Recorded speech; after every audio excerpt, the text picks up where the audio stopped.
All right, welcome everybody to the Gen Z Show, brought to you by Generation Z. I'm your host for the Gen Z Show, James McLam, and I'm joined today by one of our Ziegler Youth Certified Trainers and my daughter, Sarah Beth McLam. How you doing, Sarah? I'm doing pretty well. I hope you are.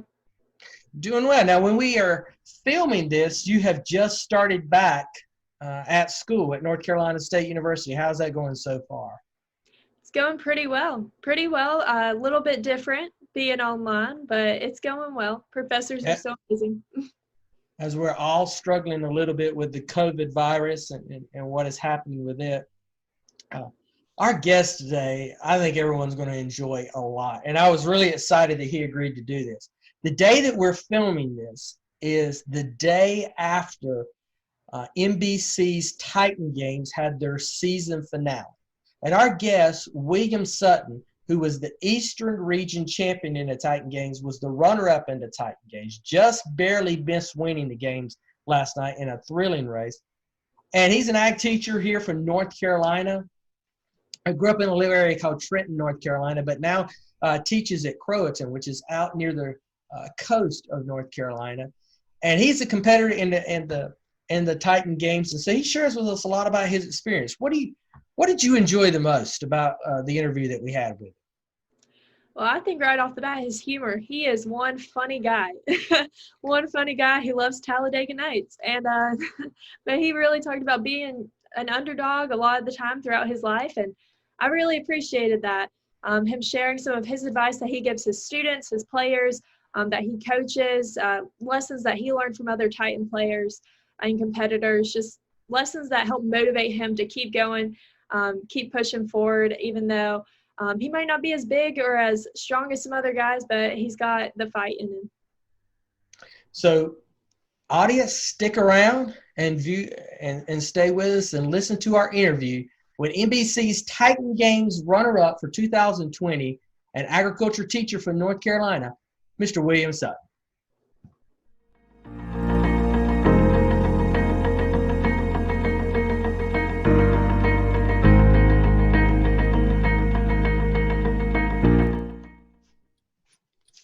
All right, welcome to the show. We got our guest today with us, Mr. William Sutton from Trenton, North Carolina, who, as most folks right now, is a competitor on the NBC's Titan Games and was the runner-up for the 2020 season. Welcome to the show, William. What's up? Good to be here. Glad to get invited. Well, a lot of the folks, our young folks, may not know your story, who you are, what you do. Maybe they haven't followed it on television. Share a little bit about who you are and introduce yourself to our audience. Well, my name's Will Sutton, a.k.a. Country Strong. But I'm an ag teacher at Croatan High School, JV basketball coach, and I grew up in the FFA and grew up in the high school. Actually, my dad was an agriculture teacher for 31 years, and he taught FFA. He was an FFA leader, advisor for the high school. And so I kind of grew up in the FFA in that leadership organization and raised a bunch of lambs and we've raised lambs, cows, and pigs. You know, I've kind of always had livestock at the house. At one time, we had close to about 100 show lambs at our house, and I was working and shearing and everything all the time. And so kind of grew up on the farm, you know, kind of got a knack for lifting heavy objects such as feed bags and things like that. And it just kind of, I enjoyed lifting those things, and that kind of got me pushed to start, like, you know, in the gym and lifting and pursuing athletic competitions such as powerlifting in the future. But also played basketball and baseball in high school. I was a 4-year starter on the baseball team on Varsity in high school. Played shortstop. Played 1 year of Division III baseball, and then I transferred to NC State, where I pursued a agriculture business degree and played on the club baseball team at NC State. And also was voted team MVP my senior year at NC State on the club team. I played shortstop there. And, still lifting weights every day, picking up weight and putting it down, you know. I enjoy it pretty much. I enjoy teaching, and yeah, it's just been a great time. And I think all those things kind of fed into my success on the Titan games. So tell us, how did you get interested in Titan games, and what was your journey to get to where you were? Now, for those of you who are watching this, I know the Titan games would have ended well over a month before this is aired. We're taping this the day after the finale aired. So you're going to hear us refer to a lot of things like, oh, it was on last night. That's why we're taping this the night after this aired. So how did it get to your journey where it culminated last night? All right, so I think I've always wanted to do something kind of like showcase my talent. I've always kind of been the underdog in all the sports I played. I'm only 5'7", 180 pounds. I was smaller than that in high school, and I've always felt like I had to prove something because people didn't look at me as a primetime athlete, didn't look at me as a threat until I actually went out there and participated in the sport, or went out there and showed people that I was pretty athletic. I was smooth with the baseball, and I could hit it pretty far, and I could shoot 3-pointers all right. And so I think I've always wanted to prove. I've always had to play up too. I've always played at a higher level because my brother was a year older than me, and parents didn't want to, be on two different teams, so they just made me play at a older age group. So I never really got to play with my age group all throughout T-ball, middle school, but like AU travel ball and things like that. So I've always had to play at a higher level, and I just always been kind of the one that had to showcase my ability and had to prove more just so that people would respect me on the field. And that's when I was like, man, I could do that at the national level. I feel like I'm just as talented, just as athletic as anybody, and I work just as hard as anybody in the weight room. And I have a pretty good work ethic, and I feel like I need to showcase it and maybe inspire others that feel like they have to do the same thing. That they can get out there and they can prove it, and they are just as strong, they are just as talented as other people. So and then I saw an advertisement for NBC Titan games. Where'd you see the advertisement at? On YouTube. It was before the first episode ever aired. It was like the first thing, like, oh, NBC Titan games. They were promoting it on YouTube, and and I'm a big fan of Dwayne "The Rock" Johnson. I mean, a lot of people. Who is not? He's the top star now, isn't he? Isn't he top box office star? He's the people's champ, right? Yeah. He was a host and everything. I was like, man, this would be right up my alley, because I felt like American Ninja Warrior. I didn't feel like I feel like I'd do fine on American Ninja Warrior, but it's a little more challenging for people that are, have a higher body muscle mass, that lift and and shorter. I mean, I'm the same size as you to the number almost 5'7", 180, same size. So I got you here, man. Yeah. So I just felt like that this was, that was like, man, this is right here. It was almost like it was like divine intervention, like, hey, you need to apply for this. So I applied for it in, I think it was either January or February of 2019. Yeah, 2019. And they called me in November of 2019. So it was almost 10 months, 9 or 10 months after I sent in the application that they called. I had forgot about it. I thought like, I just didn't think that they would call me. I just kind of had lost track of like, hey, I'd even done it. I didn't even fill out the application.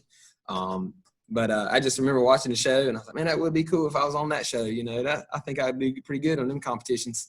Yeah, and there it was. Got an invite to the combine. The combine was in L.A., Los Angeles, California, and that was a place that I had never been before. I had never really flew on a plane longer. I went to Nashville one time, and that was the only time I'd ever flew on a plane. So this was the second time I ever flew on a plane. I had to fly all the way across the United States. And so I get there, and I didn't know what to expect. My mom was scared for me to go. She didn't know if it was a scam or something. It'd be like the movie Taken.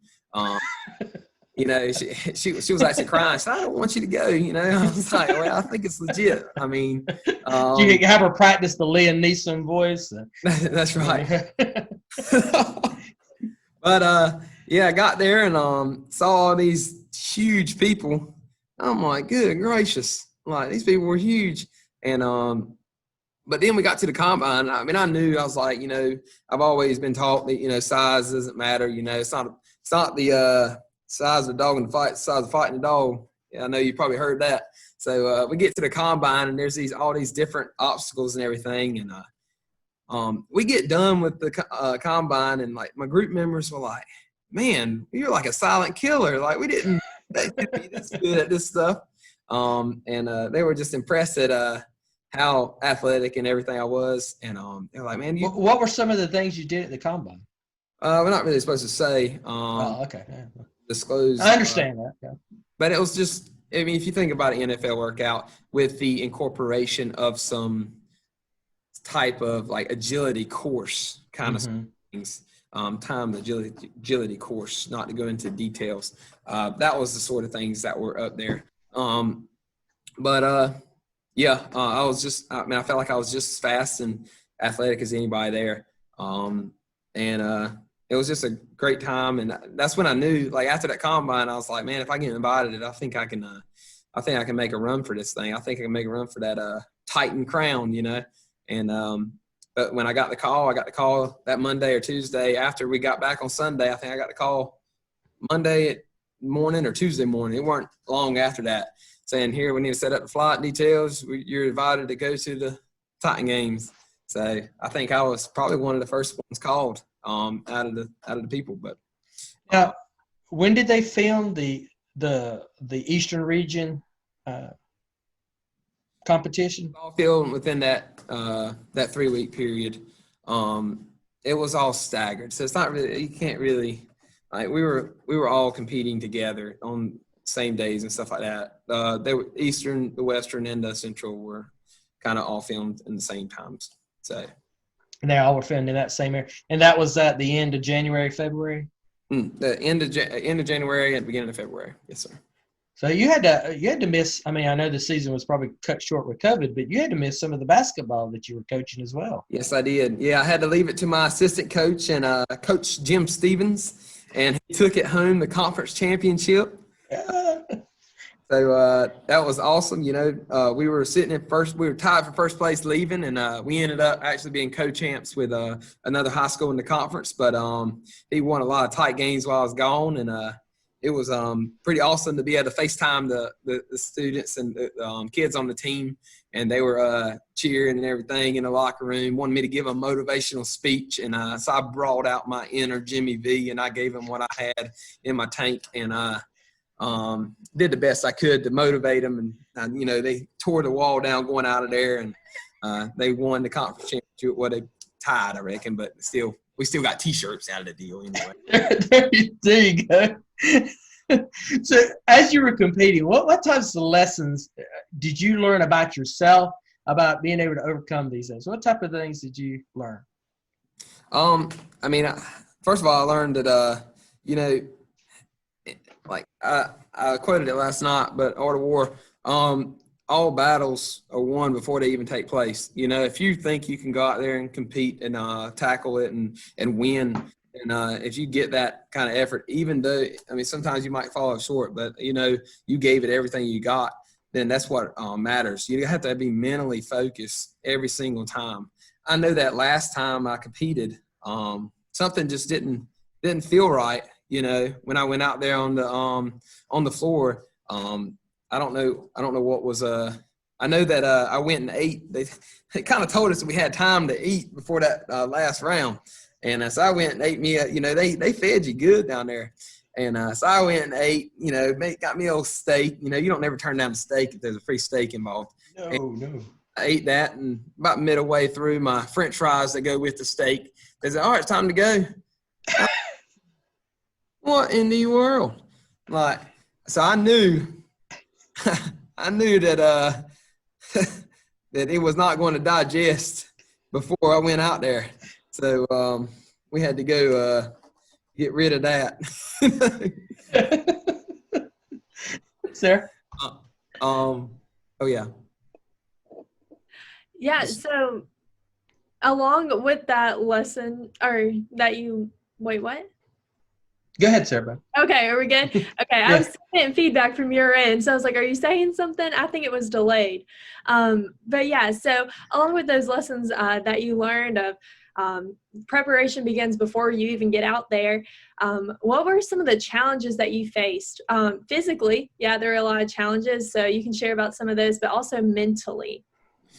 I think it was more mental than physical, honestly. Like if you're physically capable of doing something, then your muscles and your ability to, go out there and perform is going to take over, and you're going to perform at the highest level. But it's just a matter of like getting your head right, getting your mind right. If you come out in a baseball game and you got a bad approach to the plate, if you're not ready for that first pitch, to take that first pitch, that might be the only pitch you get to hit. Just like that in any competition, if you're not ready, when you step up to an obstacle, if you don't have an approach, if you're not mentally prepared for it, then you're not going to know what to do when the opportunity arises. And just like the weight, the weight of from February that I sent in the application to when they called me in November, how easy could it have been to say, hey, there's no reason to go to the gym every day because I have nothing to work forward to. I don't have a powerlifting competition coming up. I'm not playing slow pitch softball every weekend like I was. There's no reason to be in the top physical shape of my life. It's no reason to work every day. But if you keep on working, you never know when that opportunity is going to come. You never know if you're going to be able to step forward and go tackle it, and it's just a matter of just do the best you possibly can every single time. The good book says that if you continue to do good work, then you will reap a proper harvest.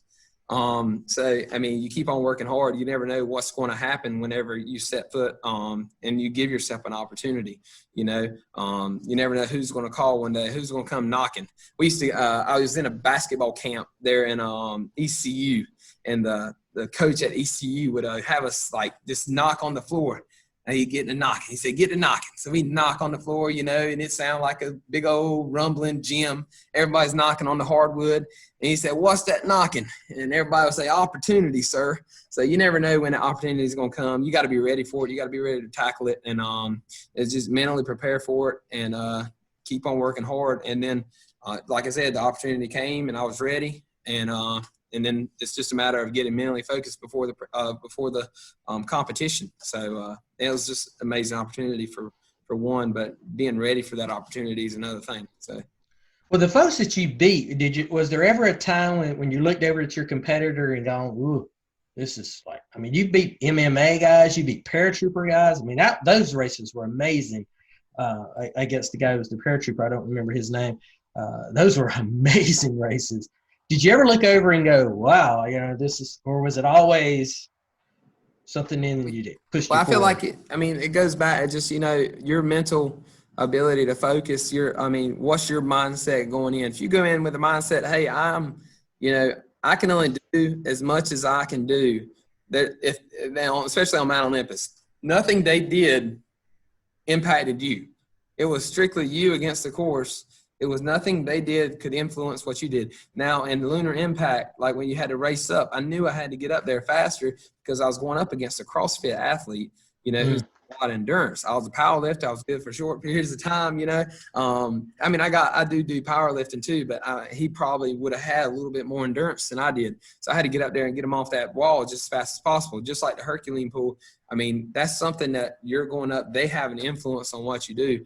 But when there's nobody, it's just you up against the course, then I think, just staying true to yourself, saying the only person that can beat me in this competition is me. If I go and I give it 110% and I go and run this course just as smooth as possible and I don't make mistakes, then, if he beats me, he just beat me, Mm-hmm.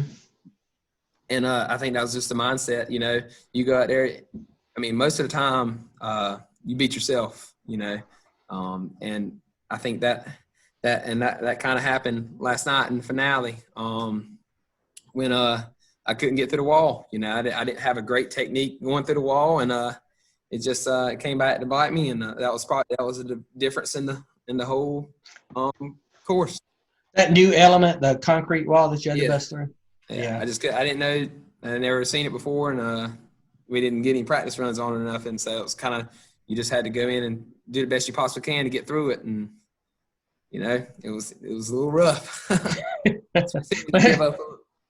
How thick was that wall? It seemed like it was real thick.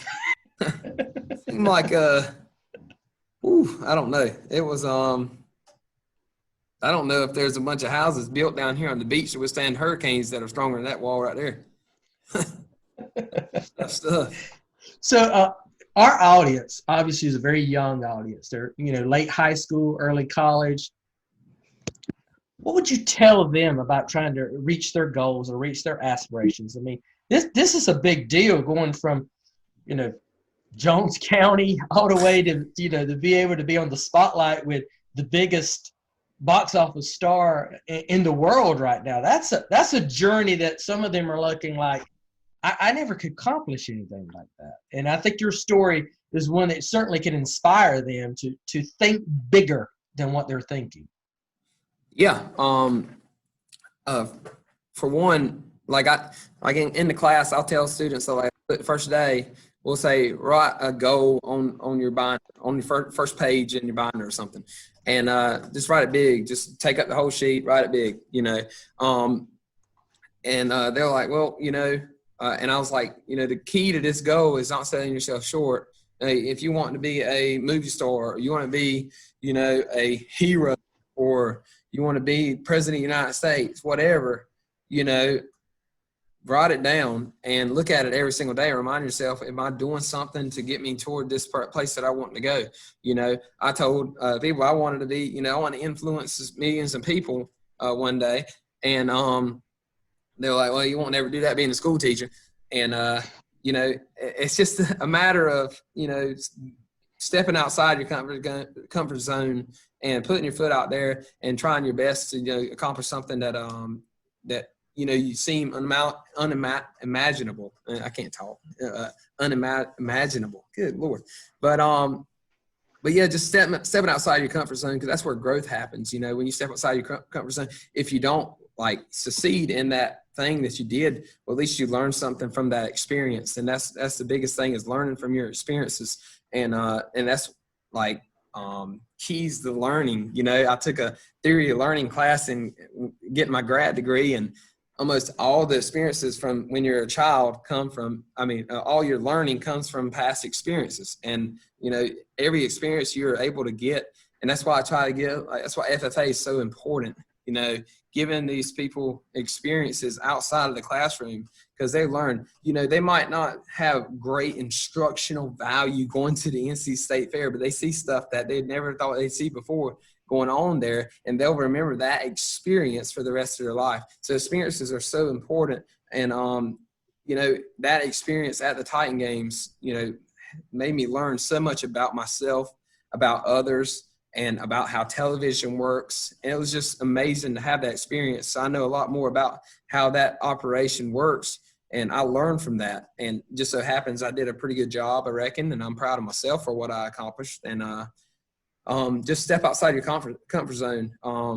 You know, you won't never get it if you don't try. You know, what's his name? Josh Shipp, motivational speaker there at he taught at the national convention when I was in high school. And I don't know how I remember this, but he said he couldn't stand the cheesy posters. The cheesy sayings that said, "Shoot for the moon. If you miss, you'll land amongst the stars." And he said that was bull crap. You know, if you miss, you land on Uranus. But you do those things but if you look, you know, you shoot a long ways ahead and you fall a little bit short, you still win a whole lot farther than if you would have never moved, you know. And so I think that's so important, to be able to just step outside your comfort zone and grow as a person and set your goals a whole lot higher than what you think you can reach, you know. And another thing is to listen to positivity. Try to shield out the negativity, because negative people can really detriment your success. And sometimes if you have the right mindset, you let them fuel you. But a lot of times it defers you from even trying. And I think that surround yourself with positive people. Positivity really impacts somebody. You know, I was looking on YouTube at the comments, and there's a person that really does not like me, I don't think. But but there was so many good comments, and then I found the one, and I dwelled on that negative comment, and it kind of resonated with me. Man, what? I can't believe, maybe I don't need to do this if people don't like me. But then I started looking, I was like, there's that one person, there's that 100 people saying good things, and then there's one person that said a bad thing. And am I going to let that one person like defer me from going on and keeping on doing stuff that's going to influence others and make a more positive than negative impact on other people's lives? I think just listen to positivity, man. Positivity will drive success. Positivity will let you grow a whole lot farther. If you have negative people surrounding you, then it's going to defer you from growing because they're going to hold you back for sure. I love that. I love that. And boo-hoo to the person who was being all negative. Look, you should have heard them last night. They posted something else in the other video, like, I wanted somebody else to win, but as long as Will didn't win, I didn't care. You know, look, at least they're very consistent because they have commented. I've done like that same person. We tried reporting them, but they never delete their profile. It's okay though.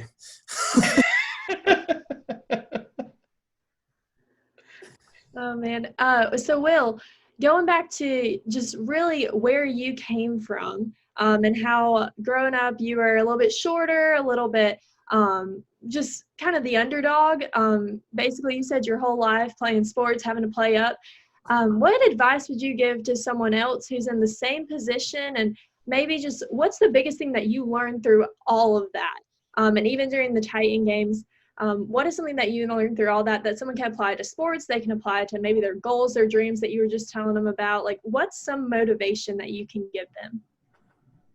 Yeah, so biggest thing I can tell you is, believe in yourself, believe what you have in your heart. Because, I mean, truthfully, it does not matter what you look like.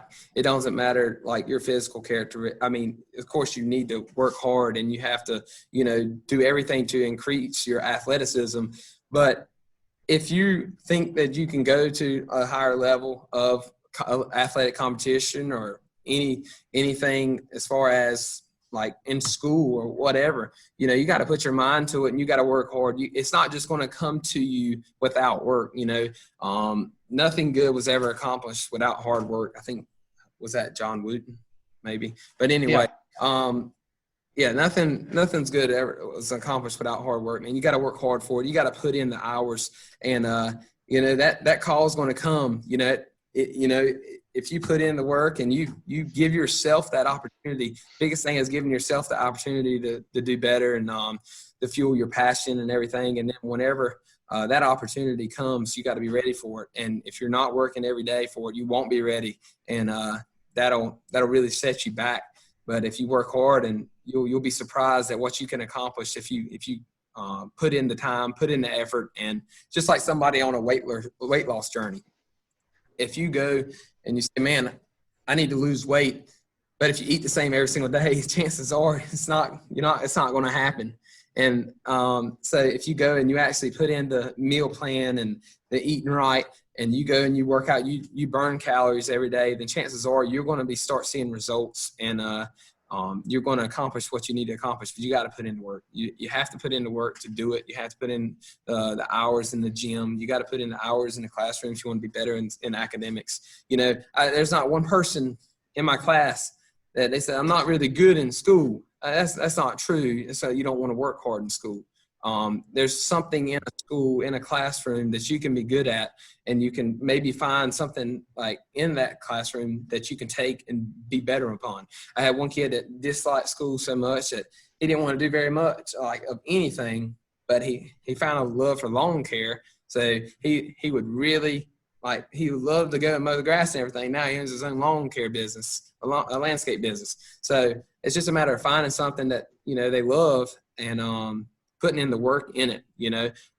If you go in with the mindset that I hate this, I'm not going to find anything that I like out of this, then it's not going to happen for you. But if you go in and you're like, I don't really care for this, but I'm going to work hard at it. And then maybe something's good is going to come out of that hard work. Lorette, you got something else, or? I do. Yes. So with the whole social distancing and quarantine and everything that has been going on the past 5 months, 3 months, it's been a long time. 5-6 months almost. Yeah, it's been a long time. Yeah. Perfect. Perfect. I So got chewed out for that. all these students and just people in general, no matter what their age, they had dreams and goals before, and maybe some of them have lost it throughout the past 5-6 months. What advice would you give them to maybe re-find it or continue working towards it? Because I know personally I've struggled. I was starting to work out a little bit before, and then I lost it. So I've been trying to get back into that. So what advice would you give them to maybe start working on their goals again, start working on their dreams, or just keep that motivation up? Yeah, so I think now during this time it's been hard on a lot of people that didn't have access for sure. It's been twice as hard on the people to get it's been hard on the gym owners as well because people are dropping their memberships and everything. But I think right now it takes more mental fortitude to continue the pursuit of fitness and being athletically motivated every single day, to go out and be physically active every single day. It's taken more mental fortitude ever before because it's been such a solitary time, you've been alone. So I think that's where finding it's just like in a church, when you're in a church group and you surround yourself with people that are, engaging in the word every single day, then it helps you to build your relationship across. Just the same thing with your physical, physical activity. If you find a group of people, that's why CrossFit people are so powerful, because they are all a tight-knit community and they get involved in these community CrossFit groups. And so if you surround yourself with people that are going after it every day, and look, I don't care what anybody says, people motivate people.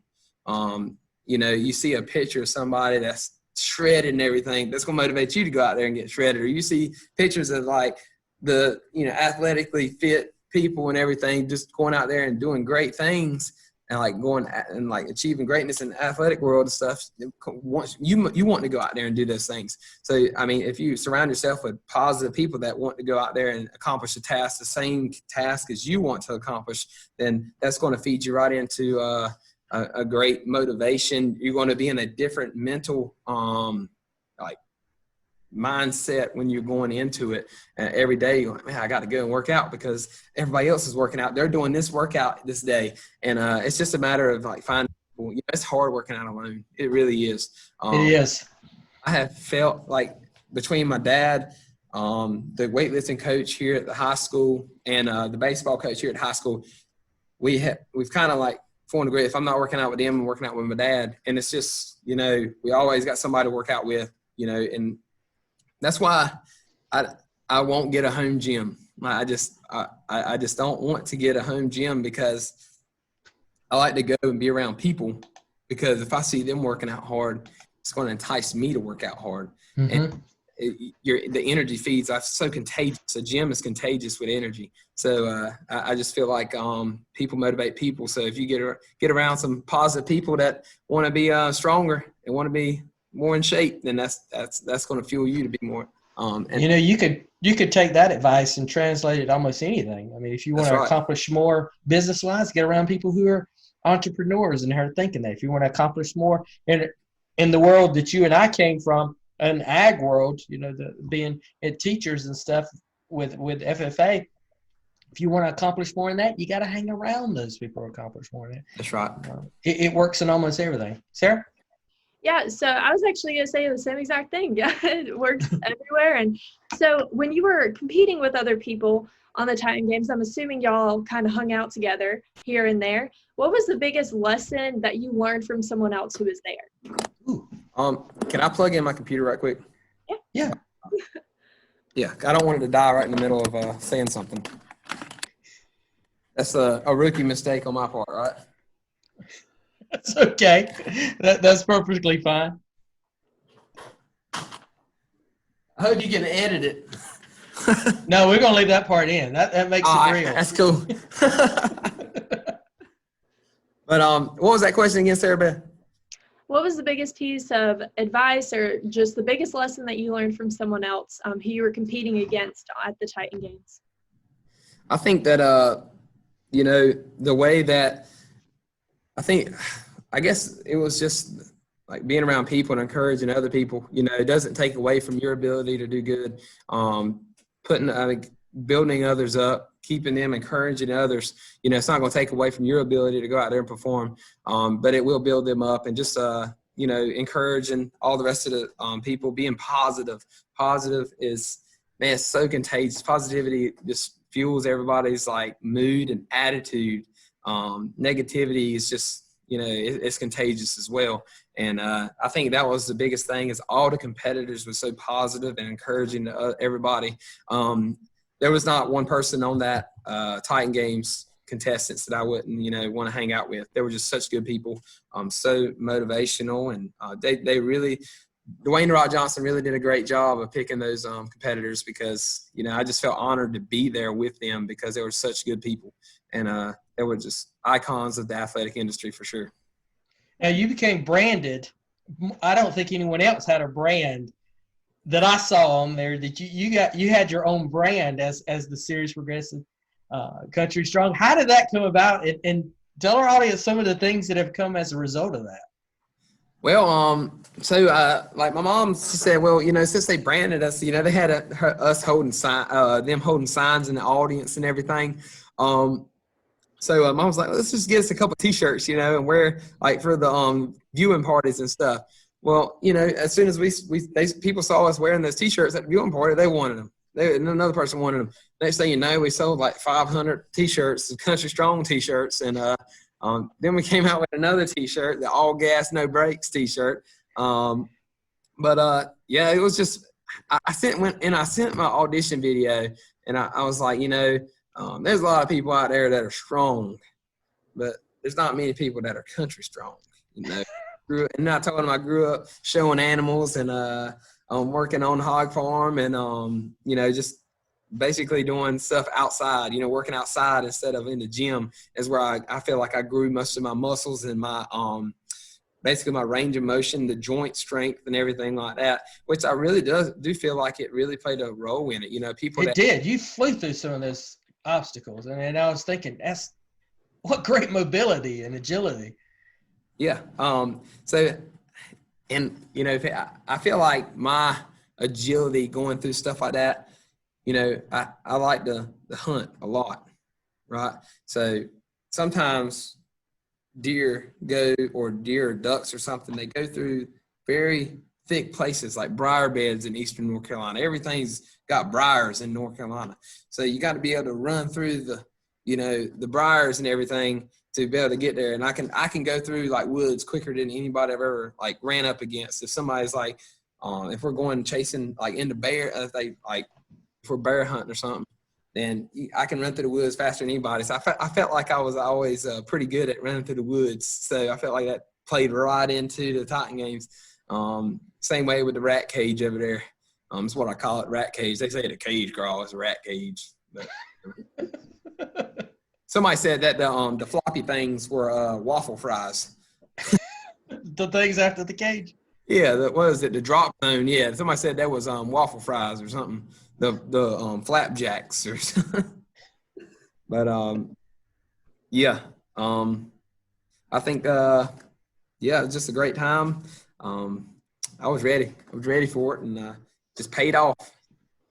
Old country street. And it showed. It was real popular. I've been able to observe it here in North Carolina. It really has caught on, that brand. And I think for an area, well, for the entire country, but really for our area that, is struggling because of COVID and everything that's going on, it kind of lifted the spirits of the area. It kind of gave them a little bit of swagger and pride to say, hey, we're country strong over here. And they like that. Yeah. And there was a lot of people that, I was in Myrtle Beach and saw people that They were like, "Is that Country Strong over there?" But I'm pretty sure they realized it was me because of the mullet.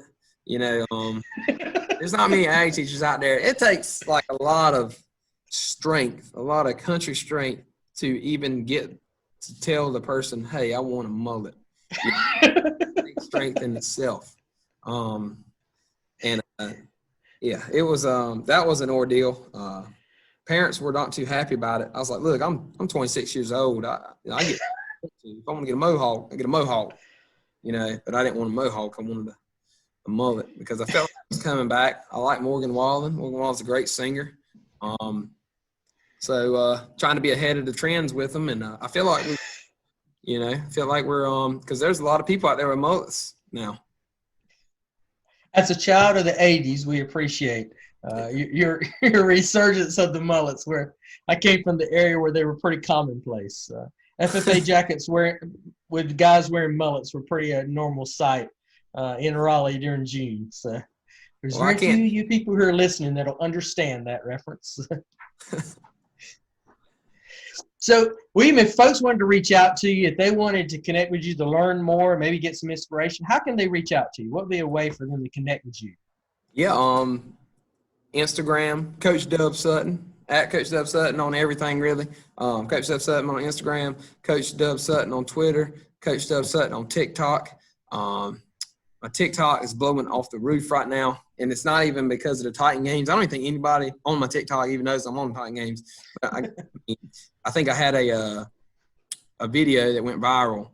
The sound actually went viral, not even video. But people were adding me on TikTok. So now I got like 17,000 followers on TikTok, so I'm pretty proud of that. So in TikTok, the Titan games I don't think that had an effect on it. So it was just on my authentic ability to be a comedian. And all of the username is the same? Yeah, at Coach Dub Sutton. All right. Coach Dub Sutton. You can contact me from my website at CoachDubSutton.com. If you want to reach out to me and ask me a question, you can fill out that little thing on the bottom, or if you want any information on speaking engagements. I don't know if I'd be any good at a speaking engagement, but hey, we can connect. We can help you. We can help you. You help me. That's right what now. we do.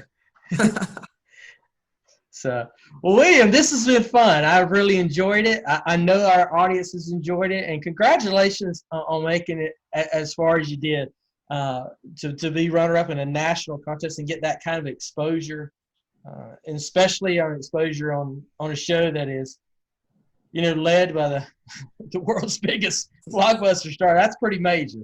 Yeah. And as Sarabeth was telling me beforehand, it's like North Carolina, especially ag, needed a win, and because we've gone for such a long time without a significant win, and you gave them a win in a way they didn't expect. And I've seen in our communities, in our ag communities, that's giving them a resurgence of pride going forward. So I thank you for that, and I know they do as well.